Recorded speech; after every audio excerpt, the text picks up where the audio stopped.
Hi. Hi, Jeffrey. Hey, Audrey? I'm Audrey, yeah. Nice to finally meet you. Yes, me too.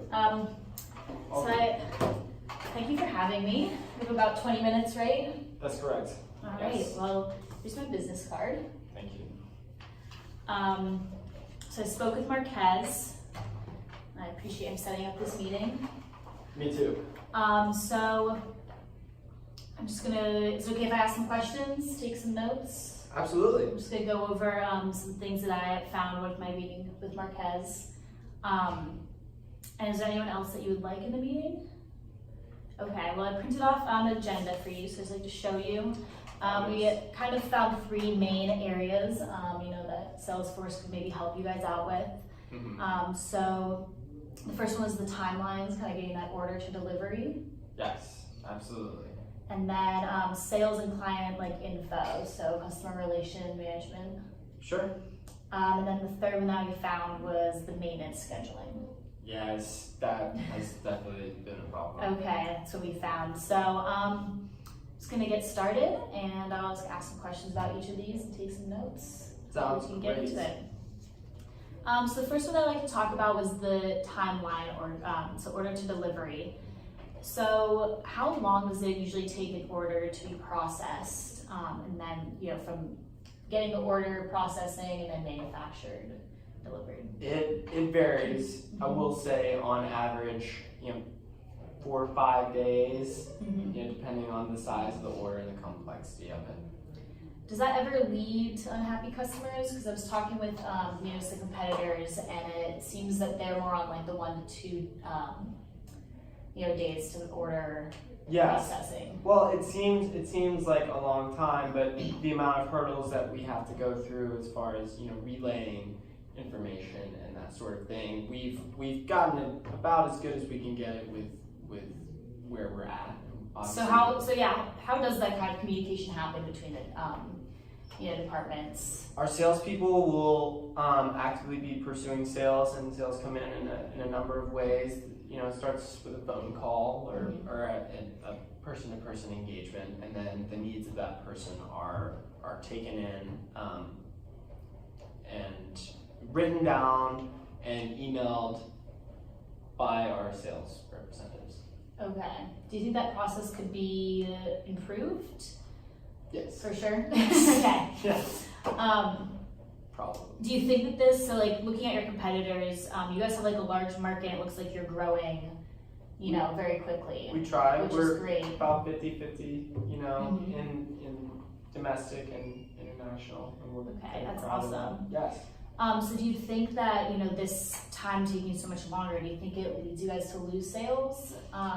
People don't want to order again? I think that could definitely be argued. I mean, I'm sort of old school. I like having a hands-on relationship, but I think, efficiency-wise, there's probably, some room for growth there. Okay, definitely. Absolutely. Then the other thing I kind of touch on with this is, if you guys are having, that kind of goes into the sales client info, with that time that it takes so long to process the order, and maybe customers are calling in saying, why isn't my order being processed? Why is it taking so long? That kind of, does that take up a lot of your salespeople's time? Sure, because what effect does that have on your salespeople? Well, I'm glad you raised this point, because when customers are calling in, looking for updates or asking questions about, where are we at with this and that, and it takes time away from our salespeople where we could be investing it, in prospective new business. Finding new business, absolutely. Okay, that's what I was thinking. So then kind of going into the sales client info, managing those relationships. I talked with one of your biggest customers, Sea Adventures. They buy a lot of boats from you guys. Yes. And they expressed that it's sometimes, difficult to get a hold of your salespeople or see, where the order is, the process, and kind of, they don't have any place that they can go to look at their past orders and, what date and time that happened. Is this an issue for you guys? Have you had problems with them? It sounds like yes, and we've had definitely better days, and our relationship has been stronger at other points as their business develops and as ours develops. Having those databases would be great. We've just sort of, I guess, to our own fault, relied on them to take care of their own databasing and keeping their own records that they need, and us keeping ours, rather than having something that. Place where you guys can meet in the middle, kind of. Right. We'll see it. Right. Hadn't given that too much thought until now. So I guess how much do your salespeople spend on managing, client issues and then informing them, instead of informing them of their current work, instead of connecting with potential buyers? How many, like 5 business days, do you know? Out of the 5 business days, how much time? Yeah, so like how many days do you think that they spend? I would assume there's at least, a significant portion of every day. Probably a couple hours out of the day every day. So that's at least 10 out of a 40-hour work week. Okay. So that's maybe a fourth. Okay, yeah, so 1 or 2 days out of 5 days. Yeah. So obviously that creates a lot of, wasted time on their part when they're, like answering client calls or issues, and a lot of that can be probably resolved with, clients being able just to go on and see their past orders, or Sure. putting in automated request or something. Sure. If that type of thing were available to the customer and to our clients, then that would save our salespeople a lot of time, and it would save us, in resource allocation. Right. Absolutely. So moving on to the third one, on maintenance scheduling. So since you guys are growing so quickly and you have, so many customers, do you guys have difficulties meeting your maintenance requests in like a timely manner? We try to get them done. We are doing the best that we can in regard to, juggling those issues, like trying to make orders on time and trying to process the maintenance orders of completed orders, and our staff is working very hard, and we're very proud of the work they're doing for sure. When when a request comes in for a maintenance issue, you know how many days it takes usually to get it solved? So order a maintenance request, it depends on how far they're located from any one of our facilities, and if they are close to one of our facilities, it's never a guaranteed matchup as far as like how much time we have available at that particular maintenance location. And so it's really tough to say because there's not a good schedule in place. And so as they just sort of pop up, there's no way to really be sure. Okay. But at least a few days. A few days. Yes. Okay, yeah, I was talking with Marquez about this too, and he said it's probably on the longer side based on other companies, and a few days in the eyes of a customer is a long time, to kind of get a maintenance request and get someone out there. Do you think that you guys having so many maintenance requests, it leads to losing quality on your maintenance because you're trying to beat the clock and trying to get there? Well, we would hope not, right? We would hope not, and I hope that that's not the case, though our numbers would indicate there's definitely some room to improve and retain more of our clients in maintenance in particular. So that would be consistent. We would hope not, but okay. That there's probably some room to improve in that area. Okay. And the last thing I wanted to ask about this is do you your maintenance workers ever have to work overtime to meet the requests? Yeah, you found it. That is a real issue we've been trying to figure out, because overtime maintenance is not a small thing. That is a big thing. And so do you know how much you would save if we could eliminate those overtime? God, could be even hundreds of thousands of dollars to $500,000. It's a big a problem. chunk. It's a big problem. It's good that you recognize that. That shows me that you've really dug into our company. Okay, great. So I wanted to go over kind of, I want to show you our Salesforce and kind of how we can look at these issues and see what we can do for you guys. That sounds wonderful. That's why we're here, right? Absolutely.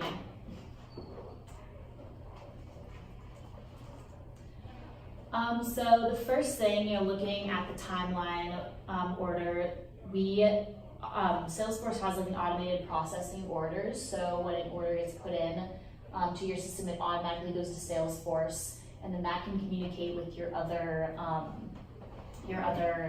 manufacturing sites, because I know they're all over the country. Yes. So automatically, that eliminates, a lot of the man work and the human error that goes into someone, calling the manufacturing site to process an order. Absolutely. That doesn't happen too terribly often, but it has happened before, and it can be pretty catastrophic. And I just want to say this looks really cool. Like, this seems very intuitive.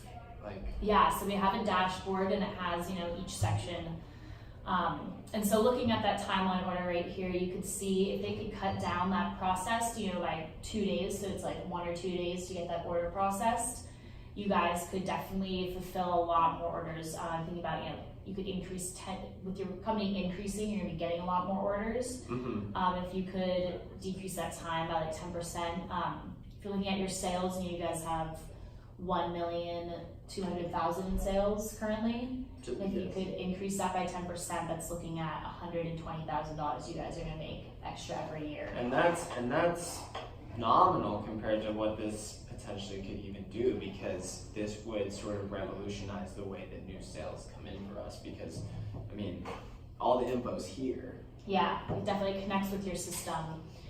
And then looking at the sales client info, so you said your people spend about 1/4 of their time answering Our salespeople. your salespeople answering questions from customers and everything. relative to maintenance. On average, it depends on how much initiative the salesperson wants to take on that sort of thing. But it's definitely inefficient, because our salespeople, as we discussed, should be making sales. That's what we've hired them to do. Absolutely, yeah. So I'm thinking, with Salesforce, you could cut down on that wasted time that they're spending. So if you can cut down, down to they maybe spend like 1/8 of their time.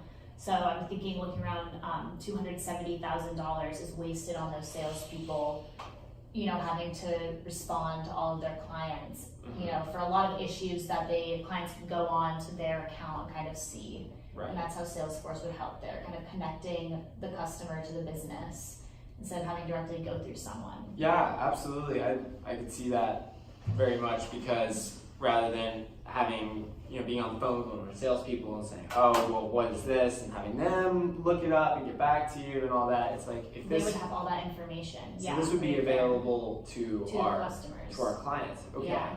So we could generate the information that they needed and give them those kinds of updates and sort of eliminate any unnecessary... Yeah, absolutely. And then this also has, instead of them being on like a needed basis for the salesperson to respond to clients, it could be, they could schedule tasks that they have to do, or like automated updates for the customers. Mm-hmm. So kind of decreasing the time that they're spending on that, and they could use that time to then go bring in extra sales for the company. Mm-hmm. So I'm thinking, if each salesperson can bring in an extra $100,000 per year, if you guys have 9 salespeople at each of your 2 sites, is that correct? That is correct. That's $1,800,000 right there that you guys could bring in every year.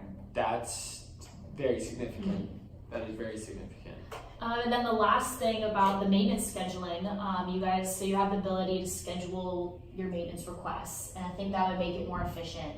And then your maintenance people could see, each task that they have to do. And if we could eliminate that overtime cost that you said, could be $500,000. That is, yes. Yeah, you're saving $500,000 right there. Just by cutting that, deficiency and deficit. Making it more efficient. Yeah, so that would be incredible if that were really possible, Mm-hmm.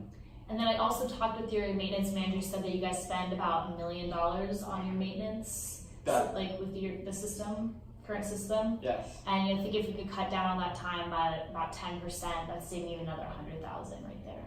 That's huge. And I seeing this and seeing how it's laid out, I think that is doable. It just sort of, it's such a more modern way. Absolutely, yeah. Sort of eye-opening. It's very updated. So I just want to talk about the Salesforce cost with you. Okay. So since with your 18 salespeople, it would be about $170 per person per month. $170. Dollars. Oh, great. Well, we were just talking about big numbers anyways. Yeah, just $170, and then per person per month. So that comes Okay. out to a total of about $36,720 Okay, that's every year. okay. So, and then for the first year, there's a $25,000 startup fee. Okay, so we're talking what, 50, 60? Yeah, about $60,000 for the first year, and then about $36,000 every year after that, which I know seems like a lot to your company for sure. But with with your current sales of $1,200,000, it might be a lot, but It's a pretty big investment. everything that if we add up all of these, if we could fix these three main issues, that's going to be Yeah, if you could run me back through. yeah, that's going to be getting you. So adding up all of those, the being able to process the orders faster, and your salespeople being able to use more of their time making sales, and then cutting down on that maintenance. It's going to be, you guys are going to have increase your sales about $2,790,000. And when you compare that with the small cost of $36,000 every year. Yeah, plus the initial installation fee. Will you guys, you seem very sincere. Is there any risk that we won't be able to properly use this stuff? Is there training? I think you absolutely will. We can definitely provide training, with that $25,000 startup fee, provide training for your salespeople and your staff on how to use it, and it's very intuitive system once you get into the swing of it. It does seem that way. Yeah, it's very, very simple, and everything's very laid out. It's what I guess change is always an uncomfortable thing because I am antiquated in that I like those long interactions, and I like our company, talking and knowing each other on a personal level and having that personal relationship with our clients. And so transitioning to something digital, makes me nervous, but seems that maybe that could help maintain it even more personal because our customers would be a lot happier. Yeah, absolutely. They would help you, connect with your customers better and have better customer relations, and that makes your whole staff happier and your salespeople happier because they're not dealing with unhappy customers. And then, us in the future, obviously, we're always here to help you guys with whatever issues you have with Salesforce, whenever you need training or you guys are unclear about something. That's here. That's very reassuring. Shoot, Audrey, you probably could have had me if you just told me you could get rid of the overtime costs. But I think we're definitely ready to move forward. Awesome. Yeah, I'd love to move forward. I'll get some papers up for you guys. Thank you. Sounds great. Well, take it easy. Thanks, you too. We'll be talking.